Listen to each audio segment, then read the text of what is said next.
Coconut oil is undoubtedly one of the healthiest foods on the planet. The lauric acid is also found in breast milk, and it boosts the immune system.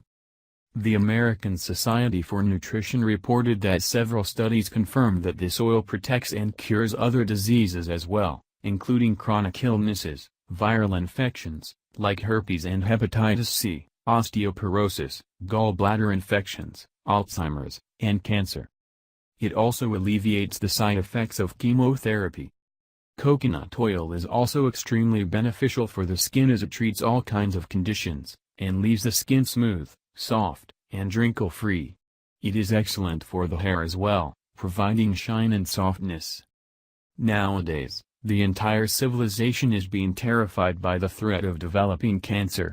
Billions of people develop and die of cancer every year, and it seems conventional treatments do a little to stop this.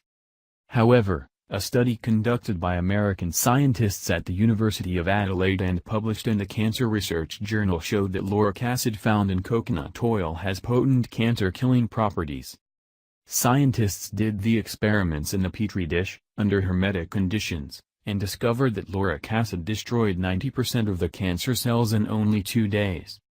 Yet, this is not examined thoroughly yet, as pharmaceutical companies are only interested in their profits, while other scientists lack finances to proceed their research.